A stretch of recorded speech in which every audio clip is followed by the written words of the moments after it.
dari dulu, apalagi orang-orang yang membawa atau yang menyampaikan Raja Kalacakra itu diklaim tadi katanya Sunan Kudus, tadi katanya Sesi Bakir. Itu kalau saya itu sebenarnya kan yang menceritakan itu memakai dua metode. Kalau nggak comotologi, ya cocokologi.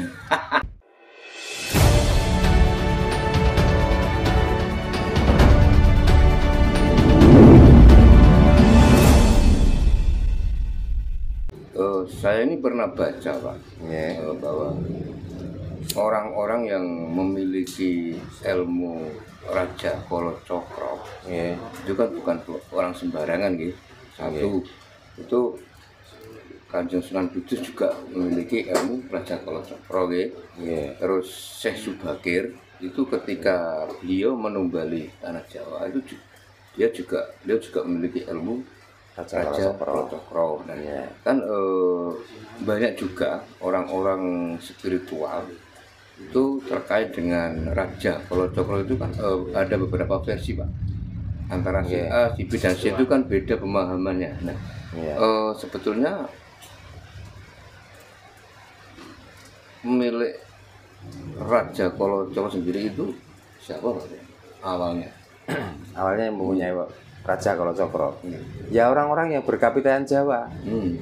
Makanya kalau ada orang dari luar yang di sini mengatakan mempunyai Raja Kalacakra dan bisa menumbali ini dan itu, sekarang itu nggak perlu kita itu mendengarkan cerita-cerita masa lalu yang belum tentu benar. Lah kalau sudah berani praktek seperti saya, itu baru namanya punya Raja Kalacakra. Jadi kita nggak sekedar wacana saja, dibuktikan dan kita patrapkan dan kita tunjukkan karena sering saya menyebutkan Raja Kalacakra. Tapi kan mungkin baru tahu saya toh orang yang berani menyampaikan dan berani mempraktekkan yang dinamakan Raja Kalacakra plus bacaannya. Karena saya juga sering melihat di YouTube dan yang lainnya membicarakan tentang Raja Kalacakra. Kalau memang punya, sampai kapan itu mau diajarkan? Apakah orang itu hanya cukup untuk dikasih tahu, hanya dia diceritai aja, diberi cerita saja? Kan paling tidak itu harus berani mempraktekkan. Ini loh Raja Kalacakra, ini loh milik kita, dan inilah ajaran dari leluhur kita. Kan gitu. Dan hanya wacana, ilmu ini bisa begini, ilmu itu bisa begitu.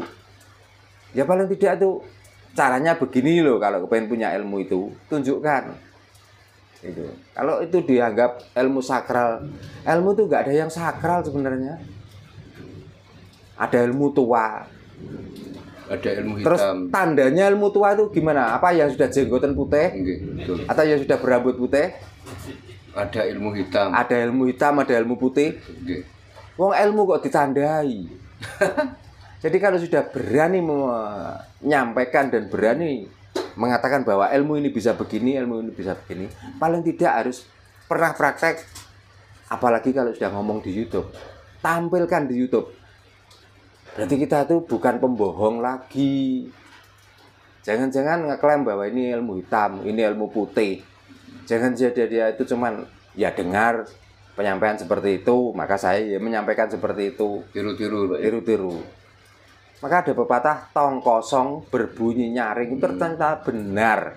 Banyak orang yang bisa ngomong tapi prakteknya babar pisan. Atau bahasa Jawa ini blas gede blas nih sebenarnya. Gitu. Mudah kita berbicara, kita berargumen itu mudah. Tapi yang penting kan prakteknya, dan itu berani mewujudkan dan berani menyampaikan. Karena sering disampaikan di publik, ya kita harus berani menyampaikan di publik. Ini loh sebenarnya begitu. Orang linuwe dan tidak linuwe itu tergantung pada laku dari perbuatannya. Yang disampaikan ilmu tua, tapi yang dikerjakan ilmu cah nom reare padha wae. Gitu. Kita menyalahkan sana, menyalahkan sini. Tapi dia sendiri yang mana yang salah, mana yang benar, dia sendiri nggak paham.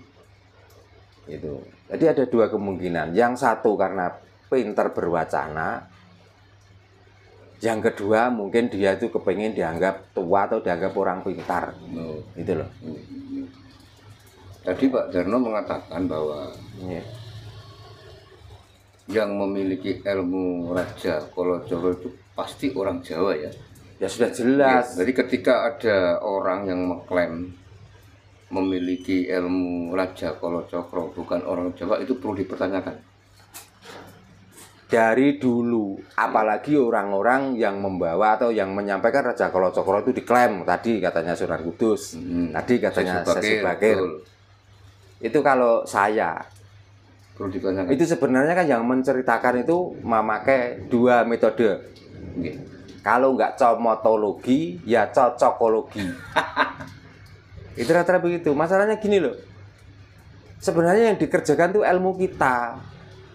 Dan orang itu belum tentu melakukan seperti ilmu kita. Tapi karena diperuntukkan di sini dan untuk kita, maka itu dicomotologi. Dicomot-comotlah ilmu orang Jawa itu seolah-olah itu dikerjakan orang itu. Lah yang menguatkan cerita itu dan yang berani menjadi saksi dan berani dia bertanggung jawab tentang cerita itu siapa kira-kira? Makanya gini loh. Dengan kedatangan orang-orang yang disampaikan tadi tentang Sunan Kudus, tentang Sesi Bakir, itu kalau kedatangannya Nusantara ini belum terbentuk dan Nusantara ini belum mempunyai pimpinan, atau sikap orang-orang Jawa ini masih amburadul yang belum tertata, mungkin karena dia. Lah kedatangan mereka Nusantara ini sudah ada, dan Nusantara ini sudah punya ajaran, dan Nusantara ini sudah punya raja. Apalagi kedatangan seorang Sunan Kudus. Itu loh negara Nusantara Mojopahit, Mataram, negara Ndoho, negara Singasari, itu sudah berdiri jauh sebelum dia itu datang, dan negara ini sudah tertata. Kan dia datang itu seolah-olah dialah yang menyempurnakan orang sini supaya beragama. Lah apakah dianggap orang-orang Jawa waktu itu nggak beragama? Terus yang kedua kalinya, kenapa dia itu menjajakan agama di dalam orang yang sudah beragama? Hanya untuk menggeser agama-agama orang yang didatangi, lalu dia mengklaim pakai cara-cara agama orang terdahulu. Inilah kebangetan, inilah cerita-cerita fiktif, cerita-cerita bohong. Menjajakan agama dalam agama, Pak.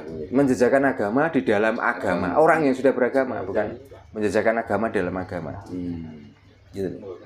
Jadi rata-rata orang yang menjajakan agama di dalam orang yang beragama, sebenarnya dia itu menyelam sambil minum air. Itu loh, asline. Gak mungkin kalau dia tuh gak menyelam sambil minum air, gak mungkin. Sekarang loh, dengan Kapitayan Jawa sendiri, dengan ajaran-ajaran orang Jawa sendiri, setelah dia membawa ajaran yang dari luar dimasukkan ke sini, ternyata keterangannya dia tuh tetap masih lengkap ajaran Kapitayan yang ada di sini itu. Malahan justru ajaran dari mereka itu sulit untuk dipahami dan sulit untuk diartikan. Lah orang Jawa sendiri itu agamanya itu kasunyatan kok. Jadi apa yang dikatakan itu dikerjakan, apa yang dipahami itu bisa diwujudkan kok. Nggak harus bertele-tele, nggak harus mencari-cari, nggak harus nunggu-nunggu waktu, nunggu-nunggu umur, nggak usah kok. Parahnya sekarang itu banyak orang itu mencari hidup di dalam agama.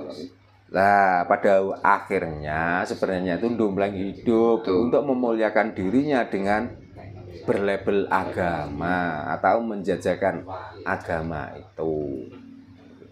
Makanya sekarang kembali lagi, ya ada memang orang-orang Jawa itu yang sifatnya seperti itu, yang sifatnya seperti itu. Tapi kan tidak semua, karena ya contohnya tadi malam, dengan saya mengadakan Patrap Raja Kolocoro, yang semuanya itu saya modali sendiri, saya berani berkorban, dan pada akhirnya siswa-siswa atau murid-murid yang belajar di sini dengan sukarela untuk memberi sedikit bantuan untuk supaya kita nggak terlalu berat. Yang ketiganya, selama di sini mengadakan pertemuan rutin setiap malam Senin, belum ada kok di antara murid-murid saya tak tarik iuran, terus tak iming-imingi dengan pahala, nggak pahala, dengan amal, dengan untuk membangun ini, untuk membuat ini. Dan saya pernah menyampaikan, ya paling tidak itu namanya guru, ya kita gimana lah supaya guru itu ada sedikit pemasukan dan sebagainya, bisa ditanyakan pada semua murid saya. Karena yang kita ajarkan, yang kita sampaikan ke murid-murid terutama itu untuk bagaimana supaya kita tuh bisa mengenali diri, dan setelah itu untuk menanamkan kepercayaan. Dengan percaya itulah apa yang dikehendaki, kepengen sukses, kepengen maju, kepengen lebih cerdas. Nah, dengan kesuksesan, dengan kemajuan dan kecerdasan mereka itulah, maka kalaupun rezekinya seret akan tertata. Kalaupun penuh dengan masalah, maka masalah itu akan berani menghadapi dan berani menyelesaikan. Itu ajaran yang sebenarnya, yang benar mestinya. Nah, kalau rezeki yang seret, masalah yang banyak, terus diajari untuk membaca tulisan, dan bacaan itu enggak cukup sekali, harus diulang-ulang 1000 kali, 4000 kali. Kadang masih dibelok-belokkan juga. Nah, makanya rezekinya malah enggak lancar, masalahnya malah enggak ruwet karena belum sempat untuk menyelesaikan. Oh, nggih, monggo. Nggih.